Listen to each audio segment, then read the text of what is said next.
कियारा अपने mummy papa की इकलौती संतान थी। बचपन से ही उसे किसी चीज की कोई कमी नहीं थी। उसे बड़े ही लाड प्यार और नाजों से पाला गया था, जिस कारण वो जरा बिगड़ैल भी थी। Ramu, where are you? Oh god, this bloody servant, आज इसे काम से निकालना ही पड़ेगा। कियारा गुस्से में सीधे अपने बेड से उठकर अपने नौकर के पास जाती है और उसे भला बुरा कहना शुरू कर देती है।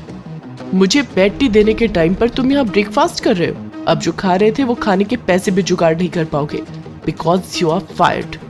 ये सब क्या बर्ताव है कियारा? रामू काका से आज तक मैंने ऊंची आवाज में बात नहीं की और तुम उनकी इंसल्ट कर रही हो। ये कौन सी तहजीब है बात करने की? आपको पता नहीं है पापा इसने क्या गलती की है? सब सुना मैंने। ये सब मेरी छूट और लाड़ प्यार का ही नतीजा है। आखिरी गलती मानकर तुम्हें माफ कर रहा हूँ। ऐसा कुछ दोबारा हुआ तो रिजल्ट अच्छा नहीं होगा कियारा। सॉरी बोलो रामू काका को। सॉरी। कियारा तैयार होकर अपने पापा के ऑफिस जाती है और उसी वक्त उसे गार्ड रोकता हुआ कहता है, मैम सॉरी, आप ऐसे अंदर नहीं जा सकती। आपको थंब इम्प्रेशन देना होगा। विदाउट एंट्री किसी को भी अंदर जाना अलाउड नहीं है। ओह, तो अब तुम मुझे बताओगे। Do you have any idea मैं इस कंपनी के ओनर की बेटी हूँ? पर सर ऑफिस में आते हैं तो वो भी बिना थंब इम्प्रेशन की एंट्री नहीं करते। अरे यार, तुम लोगों की मैं मुंह भी नहीं लगती। अभी तुम्हें पापा से कहकर काम से निकलवाती हो। कियारा और गार्ड की बहस बहुत बढ़ जाती है। ऑफिस के सभी एम्प्लॉय वहीं पहुंच जाते हैं। ये सब देखकर गौरव के सब्र का बांध टूट जाता है और वो कियारा के घमंड को तोड़ने की ठान लेता है। इसके पहले कि कियारा कुछ सोच पाती, गौरव उसकी शादी उसके ऑफिस के गार्ड के बेटे से तय करवा देते हैं। मैं ये शादी नहीं करूंगी पापा। ओके, कोई बात नहीं, मत करो। अगर तुम ये शादी नहीं करोगी तो मेरी प्रॉपर्टी की एक फूटी कौड़ी भी तुम्हें नहीं मिलेगी। प्रॉपर्टी की बात सुनते ही कियारा चुप हो जाती है और शादी के लिए तैयार हो जाती है। शादी करके कियारा ऋषभ की पत्नी बनकर उसके घर आ जाती है। दरवाजे पर, आइए भाभी, हमारे छोटे से महल में आपका स्वागत है। इतना छोटा घर, दरवाजे से एक नजर देखो और घर खत्म हो जाता है। इससे बड़ा तो मेरा बाथरूम है, इसे तुम महल कहती हो? कियारा अंदर जाती है। 2 कदम पर एक कमरा था और बस वही एक कमरा था। मुझे वॉशरूम यूज करना है प्रीति। हाँ भाभी, इस लकड़ी के पटरे को सरका कर इसके पीछे चले जाइए। व्हाट? ये इस लकड़ी के पार्टीशन को तुम टॉयलेट कहती हो?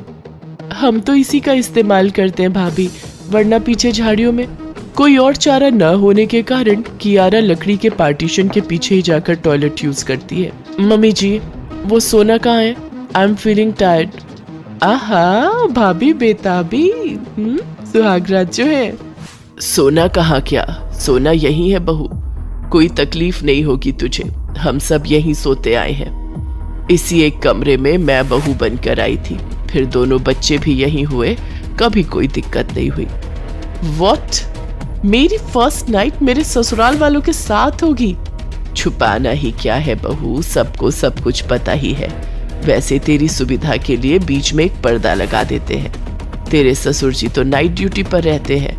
मैं और प्रीति एक तरफ सो जाएंगे और तू और ऋषभ एक तरफ। ऐसी सुहागरात तो कियारा ने सपने में भी नहीं सोची होगी। पर बेचारी करती भी क्या, जैसे तैसे कियारा रात गुजार लेती है। अगली सुबह 4 बजे।